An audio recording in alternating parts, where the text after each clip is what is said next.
बच्चों, इस संकट की घड़ी में आप और आपका परिवार जो है सुरक्षित होगा, ऊपर वाले से मेरी यही कामना है। और जैसे आज हमारा जो है विषय समाजशास्त्र प्रथम प्रश्न पत्र, और इसमें मैंने लगभग जो है ये आपका 18 चैप्टर चल रहा है आतंकवाद। एग्जाम की दृष्टि से अच्छा है, महत्वपूर्ण है। इसमें आपको जो है लघु या दीर्घ एक प्रश्न एग्जाम में यहाँ से जरूर मिल जाएगा। ठीक है, बीए द्वितीय वर्ष के बच्चों के लिए है। और इसके बाद आपका एक ही चैप्टर और बचता है आगे, तो ना भ्रष्टाचार, वो भी मैं आपका कंप्लीट करा दूंगा। ये है आतंकवाद से आप क्या समझते हैं, भारत में व्याप्त आतंकवाद के कारण बताते हुए समस्या का समाधान के उपाय बताइए। तो आतंकवाद क्या है, तो एक तो इसमें क्या है, हम इसमें जो आतंकवाद की समस्या है उसके क्या कारण है।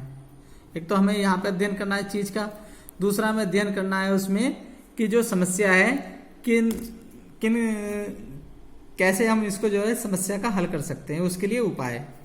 तो आतंकवाद का अर्थ, आतंकवाद क्या होता है। आतंकवाद एक शुद्ध अवधारणा है। उसमें क्या होता है, व्यक्ति जो है दूसरे को आतंकित करना चाहता है, दूसरे को डराना चाहता है, दूसरे को धमकाना चाहता है, और अब वो जो अपना जो उसके निजी स्वार्थ होते हैं, निजी स्वार्थों की पूरा करना चाहता है। ठीक है, एक वो समाज में जो है जनता में अपना भय पैदा करना चाहता है, उसी को हम जो है आतंकवाद की श्रेणी में रखते हैं। आतंकवाद का अर्थ, आतंकवाद एक शुभ अवधारणा है जो राजनीतिक स्वार्थों की पूर्ति हेतु अस्त्र शस्त्र, तोड़ फोड़ और अहिंसा का सहारा लेती है। आतंकवाद का अर्थ है आतंकवाद पैदा करना, अर्थात कुछ जो आतंकवाद का अर्थ है वो क्या है, आतंकवाद पैदा करना। ठीक है, एक भय पैदा करना, कुछ इस प्रकार की घटनाओं और घटनाओं को कार्य रूप में परिणत करना जिसमें सामान्य आदमी भयभीत हो। क्या होता है, जो सामान्य आदमी, जो सामान्य जनता है, जो मतलब सिविल है, उसको जो है भयभीत करना। आतंकवादी की रुचि हत्या में अधिक होती है। जो आतंकवादी होते हैं उनकी रुचि क्या होती है, हत्या करने में अधिक होती है। आतंकवादी हत्या तथा खून खराबा करके लोगों में भय का वातावरण उत्पन्न करते हैं। जो आतंकवादी होते हैं उनमें हत्या करने की रुचि अधिक होती है। वो खून खराबा करके जो जनता होती है किसी देश की, उसमें क्या है, भय उत्पन्न करना चाहते हैं, और वो अपने कार्य में जो है कामयाब भी हो जाते हैं। समाज विरोधी तत्व अपने दूषित और निम्न स्तर के स्वार्थों की सिद्धि के लिए समाज में आतंक फैलाने का प्रयास करते हैं। विभिन्न विद्वानों ने आतंकवाद को इस प्रकार परिभाषित किया है। एक ये हमारे convention on prevention and punishment 1937 में, इसमें क्या है, ये जो आतंकवाद है उसकी एक डेफिनेशन दी गई है। क्या, आतंकवाद का अभिप्राय उन आपराधिक कृत्यों से है जो किसी राज्य के विरुद्ध उन्मुख और जिसका उद्देश्य कुछ खास लोगों या सामान्य जनमानस के मन में भय या आतंक पैदा करना हो। क्या होता है कि जो जनमानस है, जो किसी राज्य है, जो किसी देश है, उसमें क्या है, जो उसके जनमानस है उसमें जो है भय पैदा करना है। चार्ल्स रसेल के अनुसार भय, बल प्रयोग, डांट फटकार के द्वारा राजनीतिक उद्देश्यों की प्राप्ति में शक्ति अथवा हिंसा के प्रयोग अथवा धमकी अथवा वास्तविक प्रयोग आतंकवाद है। दूसरे प्रोफेसर सदु लेक्स के अनुसार आतंकवाद मूलतः संपत्ति तथा जीवन की भारी हानि पहुंचाने में समर्थ बम तथा ऐसी अन्य युक्ति अथवा विस्फोट के रूप में स्वयं को प्रकट करना है। अब क्या होता है, आतंकवादी जगह जगह पर बम विस्फोट कर देते हैं। उनका मेन मकसद क्या होता है कि जिस देश या राज्य में जो है वो अपना आतंक फैलाना चाहते हैं, वहाँ की जो जनता होती है उसमें अपना जो है डर पैदा करना चाहते हैं। प्रोफेसर कार्ल पेत्साइन के अनुसार आतंकवाद हत्या, हिंसा प्रयोग, फिरौती व अन्य मांगों के लिए मनुष्य को बंधक बनाना और स्वतंत्रता का बलत अपहरण करने के लिए विशेष संगठन या गुट बनाना अंतर्राष्ट्रीय रूप में अभिप्रेत राष्ट्रीय घटना अथवा अन्य गतिविधियां हैं। तो उपयुक्त विवरण से स्पष्ट होता है कि हमारा आतंकवाद क्या है। अनेक डेफिनेशन भी दी है समाजशास्त्रियों ने। अब क्या है आपका भारत में आतंकवाद के कारण, कि भारत में आतंकवाद के क्या कारण है। एक तो सबसे मुख्य कारण क्या है, तो प्रशासनिक गुट घुसपैठ, ये क्या होता है? आतंकवादी स्वयं को सुरक्षित रखने तथा अपनी गतिविधियों को अंजाम देने के लिए वो क्या करते हैं, जो पुलिस होता है तो प्रशासन होता है, दोनों से मिले रहते हैं, दोनों को बहुत लंबा पैसा देते हैं। तो क्या होता है, उनको जो वहाँ का तो प्रशासन होता है वो उनको घुस करने में, देश में जो प्रवेश करने में उनकी सहायता करता है। अत्यधिक आर्थिक विषमता, अब क्या है, कोई सा भी देश हो, जितने विकासशील देश हैं, इसमें आर्थिक विषमता है। तो व्यक्ति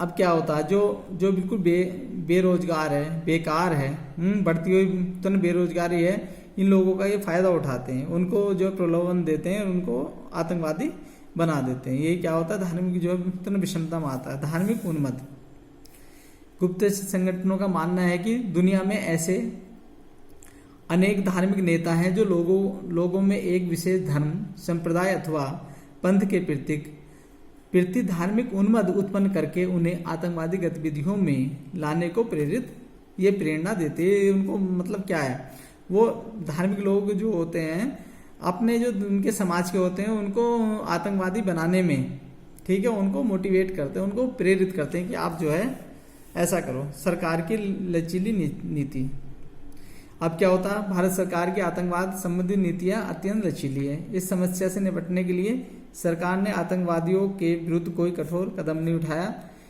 जैसे जब श्रीमती इंदिरा गांधी और माननीय प्रधानमंत्री मोरारजी देसाई के शासनकाल में कुछ कठोर कदम उठाए गए थे, ठीक है।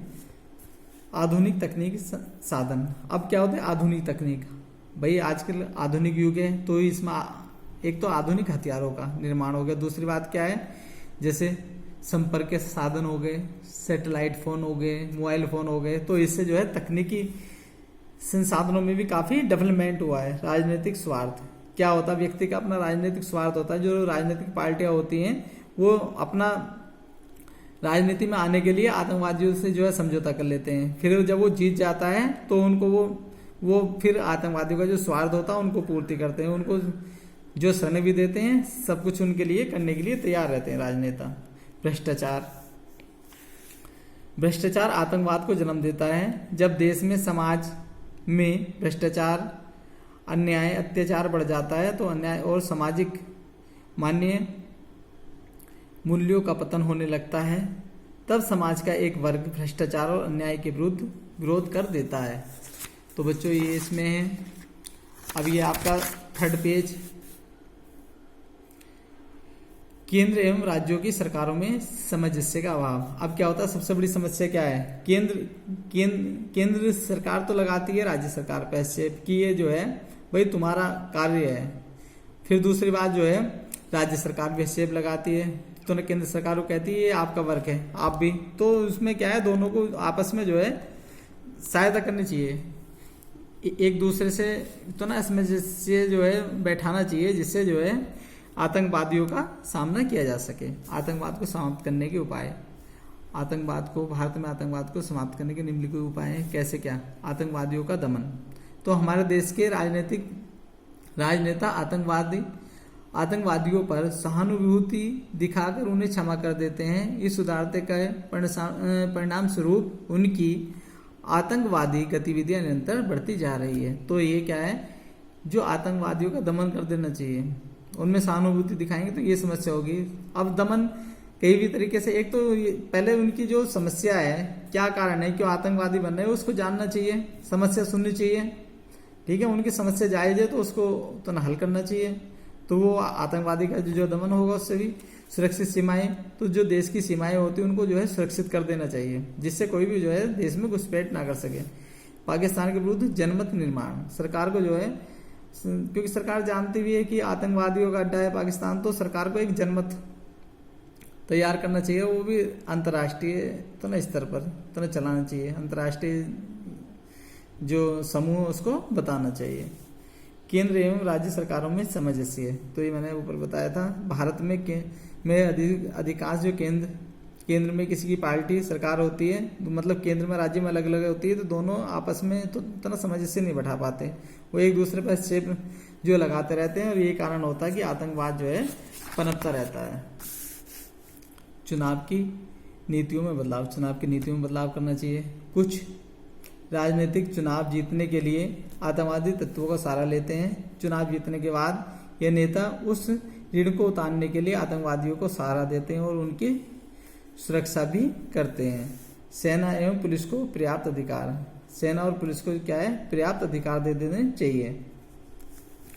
राष्ट्रीय हितों की वरीयता, तो अब क्या होता है, भारत में अधिकांश नेता अपने व्यक्तिगत हितों को राष्ट्रीय हित की अपेक्षा अधिक महत्व देते हैं। अब क्या है, अपने जो व्यक्तिगत हित होते हैं उनकी उपेक्षा करनी चाहिए, जो राष्ट्र के हित होते हैं उनको जो है वरीयता देनी चाहिए। जब अब हमारे यहाँ पे उल्टा है थोड़ा सा, जब हम अपने हितों को त्याग देंगे और राष्ट्रीय हित को देखेंगे तो आतंकवाद जो है स्वयं ही समाप्त होना शुरू हो जाएगा। उपरोक्त विवरण से स्पष्ट होता है कि आतंकवाद एक सुनियोजित हिंसा है जिसका मुख्य उद्देश्य बल प्रयोग, हिंसा एवं लूट खसोट द्वारा राजनीतिक अस्थिरता उत्पन्न करके अपने राजनीतिक हितों को पूरा करना है। यह अराजक तत्व राष्ट्र को क्षति पहुंचाकर अपने व्यक्तिगत हितों को पूरा करते हैं। तो बच्चे आपका समाप्त होता है, एग्जाम की दृष्टि से अच्छा है, इसको कर लेना।